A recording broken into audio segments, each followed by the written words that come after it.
Hey everyone, hope you're having an awesome day and you're ready to get creative. So today we're going to be making a wooden heart-shaped wall decoration, and you can have it for your home for Valentine's Day or gift it to a loved one or a special someone that you want to give it to as a gift for Valentine's Day as well. So to get started, we're going to be needing a few things. So at first thing, we're going to need some glue. Now you can use Elmer's glue, but I'm going to be using the Gorilla Glue just to speed up my process. It dries a little faster, but with Elmer's glue, you want to take your time with that and not move around your sticks while you're applying. So for the top of this shape, we're going to do the top of the heart. So since it's geometric, instead of being rounded, it's going to have kind of more jagged corners. So it kind of reminds me of an M shape. And right now I'm not gluing, but I am kind of staging it so that it has a uniform shape. And then I'm going to get my glue and we're going to apply it to our edges of the corner of the popsicle stick. So you could just use a simple dot of glue at the edge. And just to remind you guys, you don't need to put a huge amount of glue, but also don't put a tiny amount either, because it will make your structure more fragile. So when you're applying the glue, it's best to take your time with it. I do kind of rush throughout this video, but only because I wanted to get the first layer done so that you guys can see how I do it. You guys are more than welcome to go along with me, but also if you feel like you need to step away from your project and let it dry for a couple of hours or even overnight, please go ahead and do that. But right now I'm showing you the first layer of our heart. We're creating these little geometric M shape, so it's kind of like almost like a triangle mountain shape, and then we're going to do a second one copying the same so that it is symmetrical on each side. And it's okay if it's not perfect. I just kind of found it easy to match the corners with each other and that there wasn't too much overlapping between the popsicle sticks. So we'll continue to apply one dot to the round edge of the popsicle stick, and then you use your next popsicle stick to connect it. So since we're on popsicle stick number 4, we're going to be adding 5 and 6 to the sides. So we're done with our M shape, which is the top of the heart. And now we're going to kind of do the center of the heart, which are the sides. And they're going to be kind of parallel from each other. So again, we're kind of thinking about having things symmetrical, which means similar on each side, and doing our same process by applying our glue dot to the edges and then kind of shaping it out as we go. You don't want to kind of make it too drastic, because again, we need the popsicle sticks to meet each other around the corners, so you're keeping this everything within each other and not too far apart. So by doing that, you can kind of also rehearse it with the popsicle sticks that don't have glue on it before you commit to actually gluing it.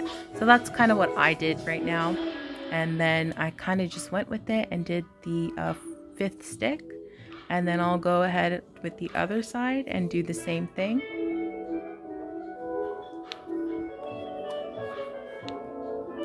So again, we're at 5 sticks. This will be our 6th one, completing the other side of the heart. And you could kind of see the shape coming together. Maybe at first you didn't really see the heart, but now you kind of see kind of the last 2 steps. So for the 7th and 8th popsicle stick, we're going to be doing the same thing, but kind of curve more inwards and connecting the sides to the bottom of the heart and creating that illusion of a heart. And so same steps, we do our dot around the edge and then we connect it in and turn it inwards towards the center. And if you mess up a little bit, there's always time for adjusting doing this first layer, because everything's still wet and drying. And then we're gonna add our last popsicle stick, which, as you see, connects and completes the heart as a whole.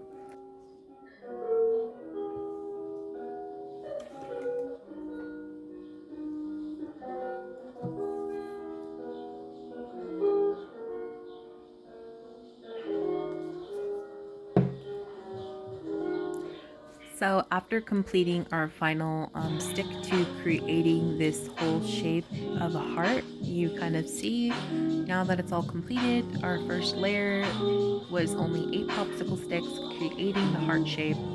And from then on, what I recommend if you think that you want to be very careful about this and you want a really sturdy foundation, I would set it to dry overnight, or maybe give it at least 4 hours to dry so that you're letting it set and letting the glue set so that it's easier to work with your second and third layers.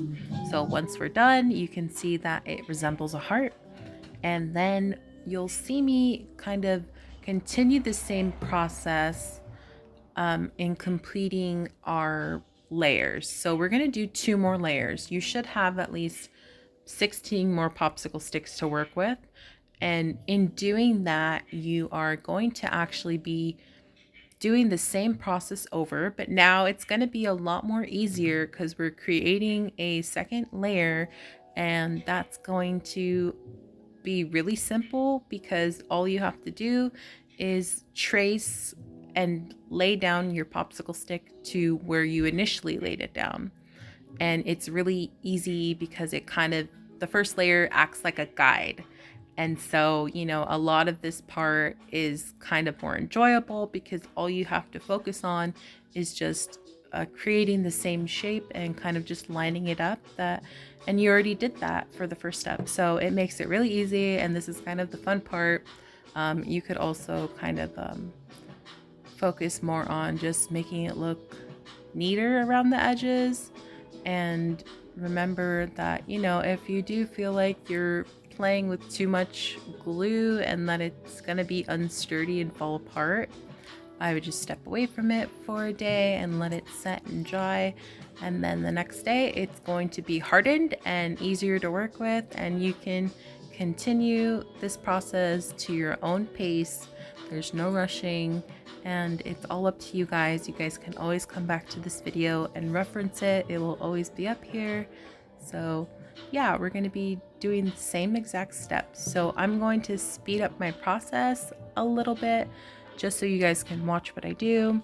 But basically, we are creating the same thing as we did initially in our first layer. As you can see, it's the same exact. You can't even tell there's a second layer because the sticks are kind of just lining up precisely with each other. So yeah, you guys enjoy watching me finish up this project, and then we'll get on to the next step.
So now that our 3 layers and 24 popsicle sticks have all set with our glue, we can go ahead and do the final next 2 steps. So between the thread and the ribbon that you're using, you can go ahead and insert your thread between maybe the second or third layer and tie a simple knot or a double knot behind your wooden fixture, and you're just going to loop the thread and then pull it and then do the same process over again, nice and tight. And you're going to get these frayed ends, and what I would suggest is to secure your knots on both sides, and they'll usually be at the pointed top of the heart because that's where it would hang from naturally, and do it to the other side of the point. So as I'm tying my second knot, you see I inserted the thread through the middle layers so that I created an illusion. When we hang it, you won't see the thread in front of the heart, but it would be secured in between. And since we have 2 layers supporting it and it's all nice and glued together, it should be sturdy enough. Don't worry about it falling apart. So long as you've let your things set to dry and you secure a good knot. This is kind of what it looks like. And you see my 2 little ends. I'm about to snip them off just to look it nice. Make it look nice and make it look neat, because if we're gifting it to someone, we want to show them that we put our time and effort and love into it. Or if you're going to have it hanging in your home, you want it to look nice and be proud of your work. But we're actually almost done with our project. So after securing our threads, we actually have this lovely silk flower that you guys have been provided with. Some of you guys, I believe, also received some foliage, so like leaves that were coming with your roses. And if you didn't, you might have also received an extra flower. So with the supplies provided, the roses are really great to work with, because instead of using glue, they actually have this beautiful long wire stem that, the wire of the stem kind of easily wraps around anything and is really secure and is very moldable. As you can see, I'm just simply twisting the rose around my wooden layers and looping it so that it's nice and secure, and you could twist the rose to where you want it to be. And I actually didn't have any leaves with me, but I did have some dried up eucalyptus leaves that I had lying around my house. So I just simply looped it in and wedged it between some layers and the wiring of the flower, and it actually created a really cool look. And it looks like it's a real rose, and although the leaves are real, they are also dry. But I really love the way this turned out. Again, sometimes I always say less is more. I love the minimalistic look, but if you do have flowers, you can add more and embellish it more. Some people probably even want to paint the wooden sticks. It's totally up to you and your free will to change it as you see fit. But yeah, we're all done with this project. I'm so glad that you guys finished it, and hopefully you're able to gift it to someone you love or decorate your beautiful home for Valentine's Day. It's February. But yeah, thank you guys for following along with this project. We'd love to see your results, and if you guys could share pictures with us somehow, maybe show your staff or send them to us on Instagram. We would love to see your results, and I hope you enjoy and have a lovely Valentine's Day this weekend. Thanks again, and see you guys next week.